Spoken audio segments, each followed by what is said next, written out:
Merhaba dostlar, benim adım Yiğit. Sizlere bugün tırların arkasında, içinde, sağında, solunda, koltuğunda oturarak geçen hayatımdan bahsetmek istiyorum.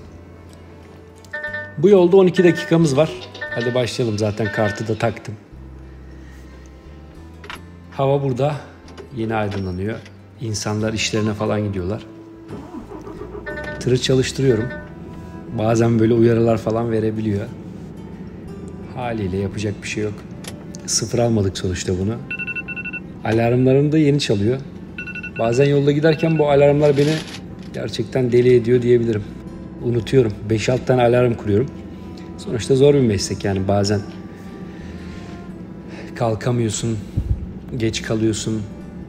Her şey olabiliyor. Kahvaltıda falan da bir şeyler yiyemiyorsun çok fazla hemen. Ben bir de çok sabah erken kalktığımda hemen bir şey yiyen birisi değilim. Dışarısı çok soğuk oluyor, üşeniyorsun. Bazen yüzünü böyle açtığın bir su şişesinden yakıyorsun. Kendine gelmek için.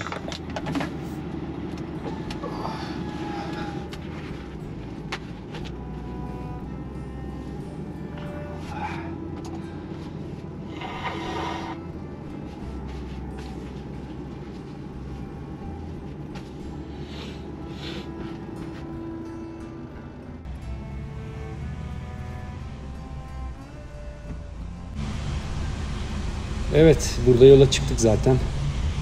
Yağmurlu, ıslak bir hava var. Manzaralar eşliğinde yoluma devam ediyorum. Tırcılık mesleği bir yolculuk değil, bir yaşam tarzıdır. Her gün kilometrelerce yol kat ederken aslında kendimi bulmaya ve sırlarımı zorlamaya devam ediyorum. Ama her zaman bir yere gitmiyorum. Bazen yalnızca kendi içime doğru bir yolculuk yapıyorum. Bazen böyle kendimle şakalaştığım durumlar oluyor. Arada böyle İngilizce de konuşuyorum. Bu yolda geçirdiğim zamanların çoğu yalnız geçiyor. Evden uzakta olmak, sevdiklerimden ayrı kalmak her zaman kolay bir şey değil. Ama tıpkı aracım gibi ben de yolculuğumda güçlü kalmaya, güçlü olmaya çalışıyorum. Kimi zaman yıldızları seyrederken, kimi zaman karanlık yollarda düşüncelere dalıyorum ama her zaman yoluma devam ediyorum. Tırdaki zamanım bazen zorluklarla dolu olabiliyor. Trafik sıkışıklığı, işte gördüğünüz gibi yağmur yağıyor, hava koşulları, yorgunluk. Bunlar hep karşılaştığımız zorluklar. Ama bir o kadar da enteresan ve komik olaylarla dolu bir hikaye benimkisi.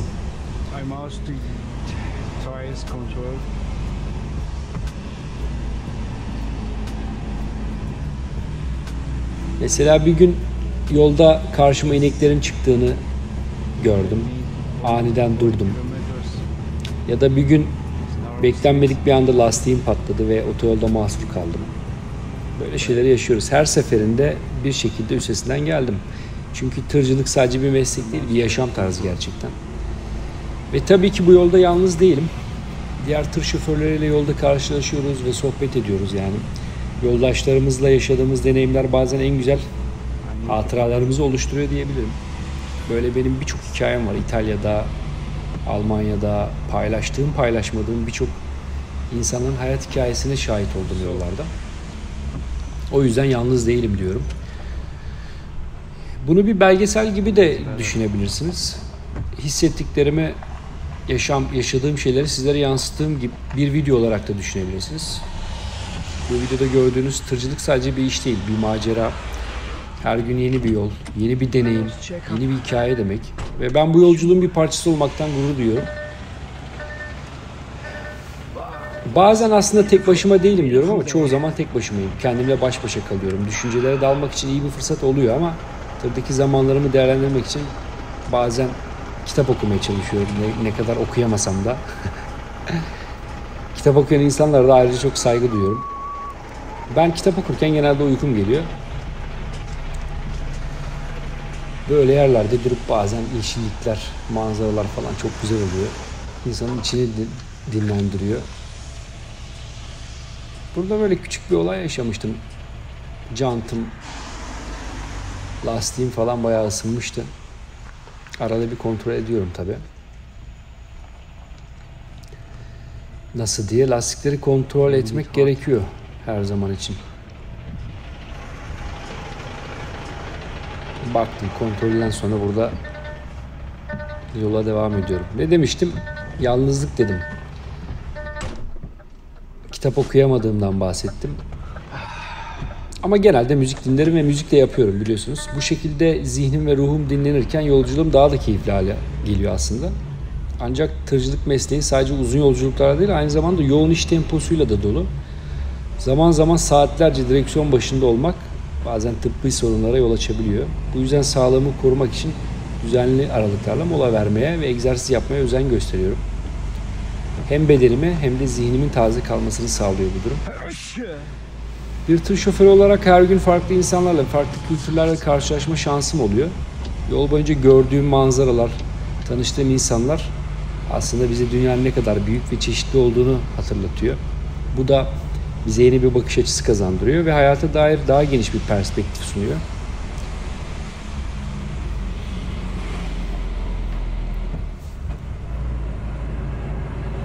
Yolda geçirdiğimiz zamanların bazıları zorlu olsa da bir o kadar da öğretici ve ilham verici.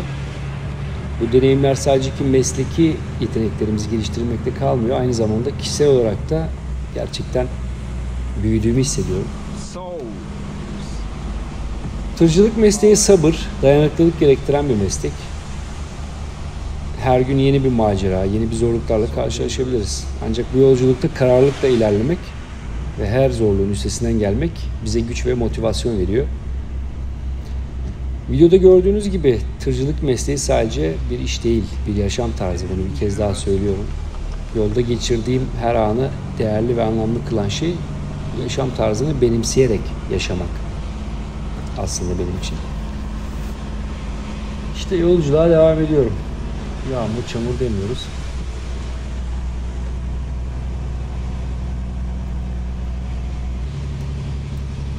Birçok ülkeye gidiyorum. İtalya, Almanya. Oralarda o insanların farklı yönlerini keşfettim. O ülkeye ait insanların. Bunlar da kültürel bakımdan aslında insanın zenginleşmesine olanak tanıyor.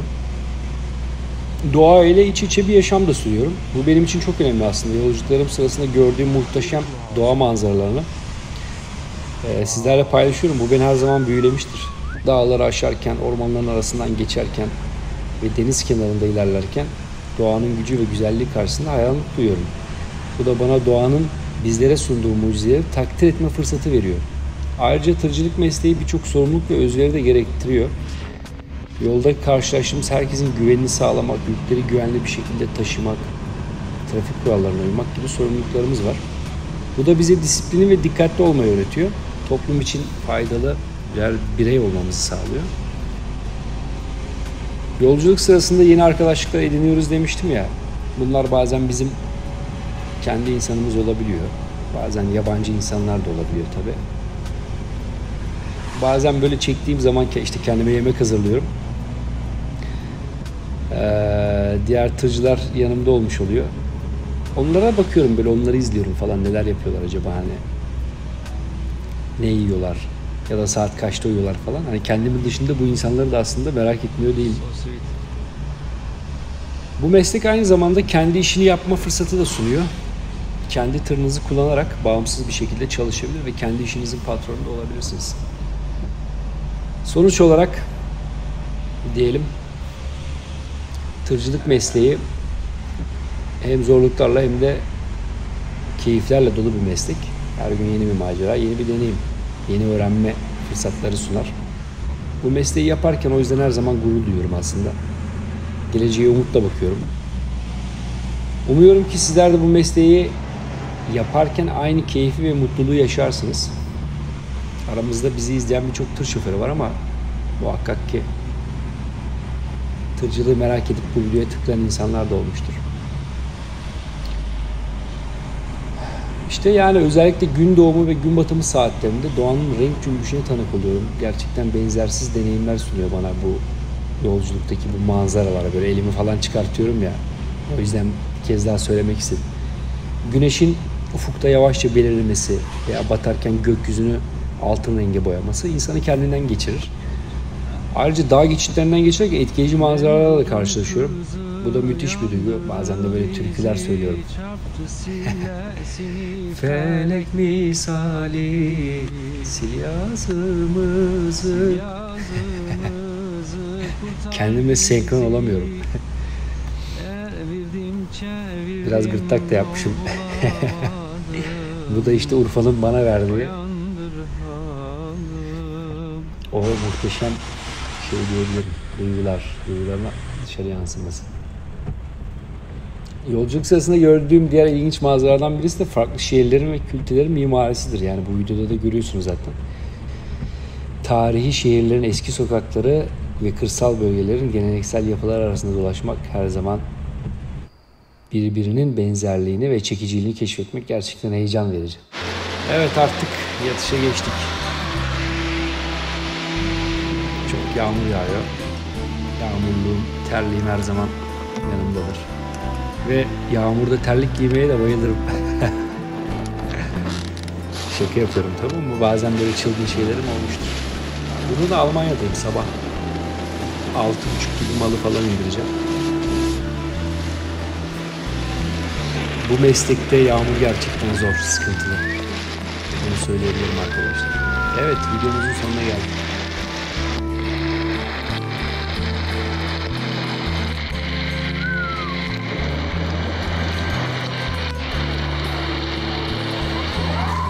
Yolculuk boyunca gördüğüm bu muhteşem manzaraları hatırladıkça bir sonraki yolculuğa çıkmak için her zaman daha da heyecanlanıyorum.